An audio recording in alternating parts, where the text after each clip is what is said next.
In the search for a great treasure, a thief and an archaeologist join forces to unravel puzzles and reach the reward before the Germans.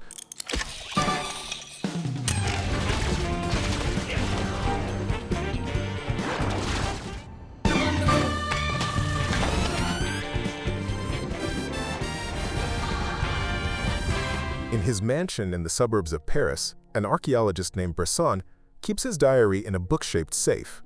He gives it to his son-in-law, along with a locket containing the key, which he gives to his granddaughter.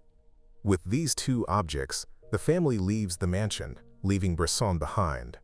As soon as they leave, the family passes a convoy. One of the cars turns around to chase them, while the rest of the men head to the mansion to finish off Bresson. On the road, the archaeologist's son-in-law realizes they're being followed and tries to force the other car off the road, but ends up crashing into a speeding truck. After the accident, Lambert, the driver of the car chasing them, approaches the wreck and takes the locket from Bresson's granddaughter. Before he can retrieve the safe, a passerby arrives to offer help, forcing Lambert to flee before the authorities arrive. More than 20 years later, the Paris Museum plans to hold an exhibition featuring Bresson's belongings, starting with his diary. But before it begins, a guard receives a calling card from the famous thief Lupin III, one of Europe's greatest criminals, promising to steal the artifact. Frightened, the museum manager orders the glass case protecting the diary to be removed and tells his staff to take it to the storeroom. As the guard is about to do so, one of the security guards notices that the man is wearing a mask and accuses him of being Lupin III. At that moment, Inspector Zenigata arrives to arrest him. But Lupin releases gas through his sleeve to blind everyone and escapes through the ceiling using a harpoon. No longer wearing his mask, the thief swings from the chandelier and bids farewell while the guards shoot at him. After his escape, the same security guard who caught him asks to keep the diary. The inspector assigns another officer to accompany her, but when they reach the storeroom, the girl sprays something that knocks the officer unconscious and escapes with the diary. On the terrace, the girl breathes a sigh of relief until Lupin retrieves the diary from her, starting a struggle over the object. During the fight, she slips off the edge and nearly falls, but Lupin catches her just in time. After saving her, he tells her she wasn't born for this kind of work and leaps across to the next building. Before he can get away, another thief named Fujiko appears in a helicopter and steals the diary, leaving Lupin behind to be captured by Inspector Zenigata. After escaping the police by parachute, Letitia, the girl disguised as a security guard, calls her grandfather Lambert to report what happened, apologizing for her failure. Lambert tells her that Fujiko works for him and is already bringing the diary, though he still calls his granddaughter useless. Elsewhere, Fujiko meets Professor Lambert and hands over Bresson's diary. But as she leaves with her reward, Lambert realizes she planted a tracker in the box and orders his men to capture her. Meanwhile, Lupin is being transported to prison when his friends arrive driving Mr. Bean's car to rescue him.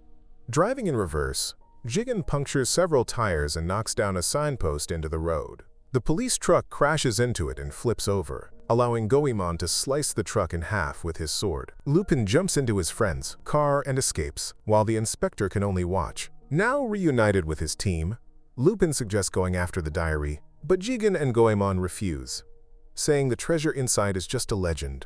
In his hideout, Lambert tries to open the safe using the locket's key, but it won't turn. Frustrated, Letitia returns home, only to be surprised by Lupin, who reveals he placed a tracker in her shoe. Since his friends refuse to help, he now invites her to join him in retrieving the diary. He also shows her that he has another locket with a matching key. Startled, Letitia excuses herself to get changed, but secretly calls her grandfather to tell him about the second key. Delighted, Lambert gives her another chance, ordering her to lead Lupin to him and promising a reward. Letitia returns to Lupin and agrees to work together, infiltrating a ship under the pretense that they can reach the diary from there. Later, the ship stops, and the captain fires a flare to signal a large cargo plane. Sneaking aboard the plane, Lupin and Letitia see Lambert placing the diary into a safe and move to steal it. With the diary in hand, they are almost caught by guards. Lupin says they need a safe place to unlock it, and they hide in Lambert's room. Using both medallions, Lupin inserts the keys but discovers there's another layer of security, an 8-digit password with 5 letters combined. While Lupin tries to figure out the code, Letitia inserts the key to unlock the diary, accidentally triggering a timer that gives them only 60 seconds before the diary explodes. Thinking fast, Lupin guesses the password and miraculously unlocks the safe just in time. Inside, they read that the diary describes the eclipse, an artifact from an ancient civilization capable of generating infinite energy, hidden in Teotihuacan, Mexico. As Lupin reads, Letitia points a gun at him, but he reveals that he already removed the bullets. Lupin calls the soldiers, opens the door, and surrenders, impressing Lambert and his men with his cleverness. After completing her mission, Letitia gives the diary to her grandfather and reminds him of his promise. Lambert tells her he'll speak to the dean of Boston University, but she proudly reveals that she's already been accepted with a scholarship. Furious, Lambert argues with her but eventually calms down, promising that once they find the eclipse she can study freely. At the back of the plane, Lupin is chained next to Fujiko, who manages to knock out the guards and free herself. She puts on an aviator suit, steals the seaplane, opens the cargo bay doors, and escapes, while Lupin stays behind. Free again, Lupin sneaks into Lambert's room and overhears his conversation with Geralt. Learning that they plan to deliver the eclipse to a German general who faked his defeat and has been hiding in Brazil since the fall of Berlin. Listening behind the door, Letitia confronts her grandfather, insisting they can't go through with it. Geralt, impatient, tranquilizes her and throws her out of the plane. Lupin jumps after her to save her, but without a parachute, there's nothing he can do, until Fujiko swoops in with the seaplane, rescuing them both. However, Lambert's freighter pursues them and hits the seaplane's tail rotor. Fujiko manages to stabilize the aircraft long enough for Jigen to arrive and rescue the trio before the plane crashes. Unwilling to give up, the cargo plane attacks again, forcing everyone to flee on foot. Lupin jumps into his car and calls the inspector, who soon arrives to arrest him. But as Zenigata and his men disembark, they realize too late that it's a trap. Lupin and his friends have already stolen their helicopter. The inspector leaps onto it, catches hold with a climbing hook, but is immediately tied up as soon as he boards. Lupin tells Zenigata everything, and the inspector agrees to help them. He takes them to an Interpol platform to refuel their aircraft. While waiting for everything to be ready, Letitia wonders why her grandfather got involved with Gerard. Lupin reveals that Lambert isn't actually her grandfather. He only took her from the orphanage because she was a Bresson and might know the password. Confused, Letitia asks how he could have known that, and Lupin explains that the password for the safe was her name, a tribute to her real grandfather, Bresson. After the revelation, Lupin returns the locket, saying he stole it before they jumped, and shows that he also took Bresson's diary, leaving a fake book in its place. Now that he has the diary, Lupin recognizes the symbol on the cover and realizes that it was his own grandfather who made the lock for the safe, which explains why he had the second key. While the heroes set out in search of the eclipse, Lambert and Gerard arrive in Teotihuacan and find the ruins where the artifact is hidden. But as they try to enter, they trigger a trap that crushes one of their men. Unable to continue, Gerard blames Lambert for letting Lupin steal the diary and returns to the freighter, saying they must find another way in. Hearing everything from outside, Lupin and his friends take the opportunity to enter the ruins. The inspector notices that one of the statue's eyes is missing, and the area is surrounded by floating blue spheres that seem to fit into the empty socket. Suddenly, gravity reverses, sending everyone floating. They begin searching for the correct sphere. While resting, Jigen notices that all the spheres are pointing toward one in particular. Lupin grabs it, causing gravity to return to normal. With the correct orb in hand, he floats up to the statue's face, places the eyeball in the socket, and deactivates the trap. Now safe, the group continues deeper until they reach a massive gap where a bridge should be. The passage to the other side is empty, filled only with particles of light forming atoms. Reading a clue from the diary, Letitia realizes it refers to a quote-quote fallen star. Fujiko assumes they need a meteorite, but since they don't have one, Jigen suggests finding one and coming back later. Suddenly, Goemon starts acting strangely, and the inspector suspects that his katana was forged from meteorite iron. The blade begins to react with the glowing particles, forming a solid bridge of light. Reluctantly, Goemon allows his friends to cross, but when it's his turn, he realizes he can't bring his beloved sword with him. He says goodbye to it and stays behind. On the other side, Letitia reads from the diary again and tells them they're in Elimination Row, a deadly passageway. If someone can cross it, all remaining traps and riddles will deactivate. Being the most agile, Lupin steps forward but is instantly bombarded by beams of light. After watching him fail, Letitia notices something across the hall. Lupin recognizes it as his grandfather's hat and figures that Bresson used it to reach the other side. The thief borrows Jigen's hat, throws it forward to track the laser patterns, and memorizes their timing. He then uses his grappling hook to swing through, dodging the beams, and makes it safely across. Once there, he retrieves his grandfather's top hat and cane, unlocking the path to the eclipse. But as soon as he crosses, Lambert appears with his men, surprising everyone. He had been hiding, waiting for them to solve all the puzzles first. With free access to the chamber, Gerard and Lambert approach the Eclipse and demand that Letitia hand over the diary. She refuses, saying she won't obey him now that she knows he's not her real grandfather. Enraged, Lambert mocks her and tears up the envelope containing her scholarship. As she bends down to grab the book, Lambert snatches the diary and places it inside the Eclipse, activating the machine. The artifact rises through the ceiling, causing the entire ruin to collapse.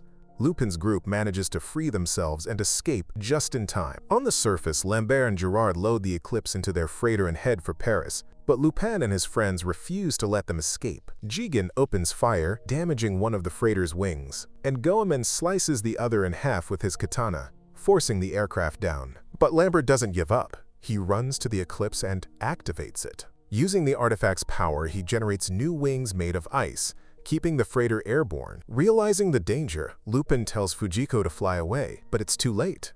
Lambert fires a massive energy blast, creating a mini black hole that collapses in mid-air and causes a violent explosion, completely destroying the surrounding area. Even in the chaos, Fujiko manages to stabilize her plane and escape, unaware that her friends have survived. Meanwhile, Lambert celebrates his newfound power and decides to betray Gerard. He burns the diary so Gerard can't use it to expose him, declaring that he will destroy the city of Berlin. Furious, Gerard attacks him, grabs Lambert by the head, and throws him onto Letitia. Enraged, Gerard declares that the only one fit to rule the world is the German general. As he continues beating Lambert, Letitia takes the chance to free herself and attempts to deactivate the Eclipse to stop them. Gerard draws his pistol and tries to shoot Letitia in the back, but Lambert steps in front of her, sacrificing his life to save her. As Gerard celebrates his victory, he receives a radio message ordering him to transport the Eclipse to Brazil. The voice on the other end says they've located the German general and that he wants to see the artifact in person. Like a loyal servant, Gerard obeys immediately, taking the Eclipse to his leader. In Brazil, Gerard flatters the general and proudly shows him the weapon, opening the door for Letitia to rush in and snatch the pistol from his hand. Pointing the gun at the general, she demands to know what they plan to do with the Eclipse, but she lets her guard down for a moment, allowing Gerard to disarm her. After the guards take her away, Gerard brings the general to the Eclipse and begins demonstrating how it works. The general becomes so excited that he suddenly rises from his wheelchair. Shocked, Gerard asks what happened to his legs, and the man laughs, dancing and saying it must be a miracle. Meanwhile, as Letitia is being escorted away, the guard behind her lowers his gun. It's Jigen in disguise. At the same time, Inspector Zenigata bursts through the next door and reveals that they faked the earlier radio message to lure Gerard and the Eclipse to this location. Seeing her friends again, Letitia asks where Lupin is. The inspector smiles and tells her that Lupin is disguised as the German general. Realizing he's been tricked, Gerard flies into a rage and pulls his gun to shoot Lupin in the head, but the thief had already removed the bullets earlier when he handed the weapon to him. Still determined, Gerard attacks Lupin, punching him repeatedly and lifting him by the neck. Despite the beating, Lupin manages to push the tip of the Eclipse against the hull of the aircraft, piercing it and triggering instability. Grabbing a parachute, he prepares to jump, but Gerard grabs him from behind and opens the chute, pulling them both toward the forming black hole. At the last second, Lupin slips out of the harness and grabs onto one of the metal beams, saving himself as Gerard is sucked into the black hole. Exhausted and without a parachute, Lupin watches as the Eclipse consumes the entire aircraft and vanishes into thin air. Using one of the glowing orbs from the ruins, he controls his fall, slowly descending until he lands safely on a pier, where Letitia is waiting for him. As they talk, Jigen and Goemon arrive in a speedboat to make their getaway. Lupin says goodbye to Letitia, but before leaving, he hands her an envelope, the college acceptance letter she thought was destroyed. Confused, she asks how that's possible. Lupin grins and says he stole her thesis from his apartment and sent it himself, earning her an even bigger scholarship. With that, Lupin and his friends speed away, laughing as the inspector chases after them. So, what did you think of this movie? Let us know in the comments below. And if you enjoyed this recap, don't forget to like, subscribe, and hit the bell for more movie stories. See you next time.